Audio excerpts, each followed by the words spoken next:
Olá pessoal, tudo bem? Hoje nós vamos falar um pouquinho sobre os tais créditos de carbono. Vocês já ouviram falar sobre isso aí? Esse negócio surgiu lá na Eco 92, lá no Rio de Janeiro, 1992, naquela Conferência Mundial do Meio Ambiente. Mas o que aconteceu? Voltando um pouquinho, antes de 92, tinha um pessoal, aqueles ambientalistas, eles começaram a reclamar demais. Ah, tá com muita poluição, o mundo vai acabar em poluição, muito isso, muito aquilo, nós temos que tomar providência, etc. E aí, bom, fizeram a Eco 92 lá no Rio de Janeiro, e nessa conferência, lógico, já estava tudo pronto, eles trouxeram os tais créditos de carbono. O que são esses créditos de carbono? É licença para poluir. É isso que é o crédito de carbono. Como é que funciona esse negócio então? Então, depois teve também o protocolo de Kyoto, um pouquinho depois, lá no Japão, né, que ratificou tudo isso aí, enfim. Mas como é que funciona os créditos de carbono? Pois bem, os países, todos os países do mundo, receberam metas de redução do CO2, do carbono. Então, saiu todo mundo com as metas debaixo do braço. Mas acontece que o país que não cumprisse as metas de redução seria penalizado. Seria penalizado. Como que seria penalizado? Pagando uma multa. E como que é essa multa? Você não cumpriu as metas. Então você será obrigado a comprar créditos daqueles países que valorosamente cumpriram as metas de redução de CO2. Então vocês imaginam assim, ó, os países desenvolvidos, né, aquele pátio industrial fantástico.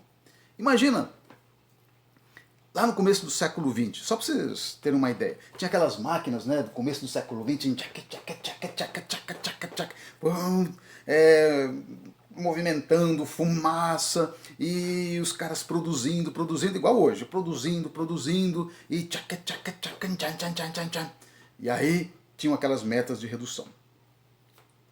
E de repente chega lá na hora da verificação, o pessoal olha lá e fala: olha, vocês, países ricos, não cumpriram as metas de redução.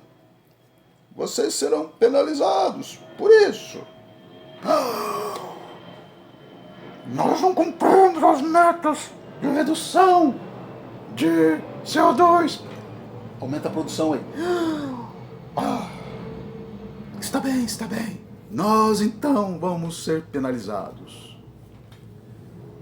Vocês vão lá nos países pobres que se esforçaram valorosamente e comprem os créditos de carbono deles. Perfeitamente. Aumenta a produção aí. Não, pode deixar. Como é que funciona isso, pessoal? Os países desenvolvidos, Estados Unidos, Inglaterra, Canadá, Alemanha, França, todos esses países, aliás, o G20 é responsável por 80% do CO2 existente no mundo. O Brasil, ele faz parte do G20, mas não leva muito em consideração isso não, viu? A Indonésia também faz parte do G20. Mas olha lá, eles são responsáveis por 80% e tinham metas de redução. Eles não conseguiram a redução e vão comprar créditos dos países pobres que conseguiram reduzir. Imagina um país pobre, com o seu pátio pequeno, eles tendo que manobrar a situação ali, chegando em casos até de produzir menos ou não desenvolver o seu pátio industrial, né, por causa de restrições ambientais e por causa das tais metas, para poder sobrar para o país rico vir e comprar essa diferença. Vou explicar melhor ainda. Um país rico tinha lá uma meta. Ele produzia 10 mil toneladas de CO2 por ano. Por exemplo, é só um número, só para a gente poder entender. 10 mil toneladas por ano, o país rico. E ele não conseguiu reduzir para 9. Mas tinha um país pequeno ali, que ele produzia 2 mil toneladas por ano e reduziu para 1.000, por exemplo. Então ele ficou com uma diferença, né, de 1.000 toneladas a mais.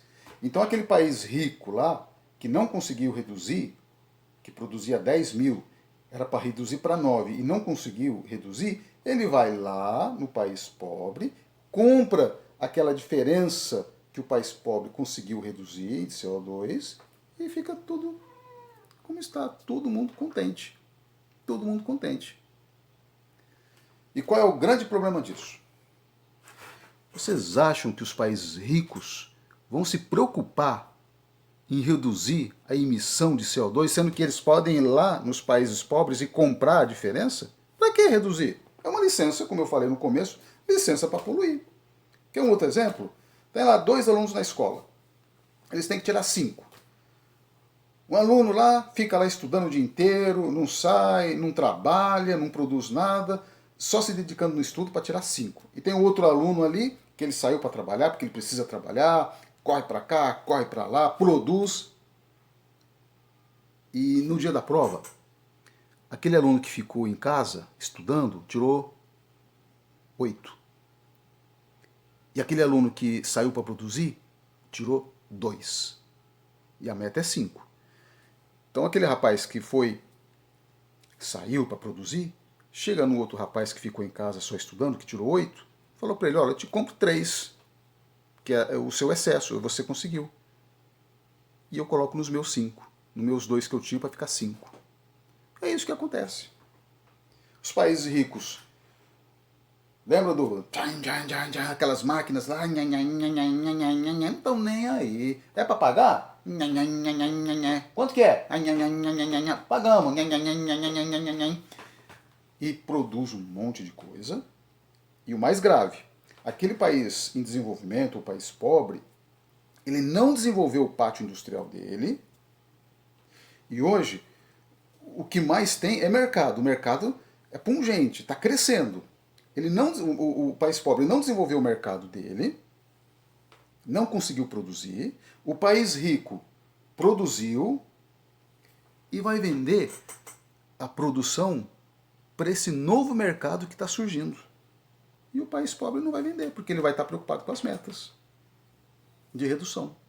E o Brasil, gente, lógico, essa questão ambiental, ela tem que existir. Tem que haver preocupação, claro, tem que haver. Mas para todo mundo igual. Nada de diferença. Se é que está desse jeito, então, o Brasil tem que ser comprador de créditos de carbono. Comprador. O Brasil tem que estourar o seu pátio industrial e depois olhar para os outros países que têm crédito, vai lá e compra. Agir como os países grandes agem, desse jeito.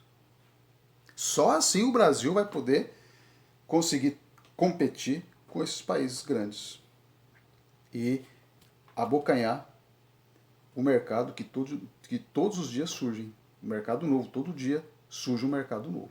Pessoal, se vocês gostaram do nosso vídeo, compartilhem, se inscrevam no nosso canal, aperta o sininho aí. Abraço a todos e até mais.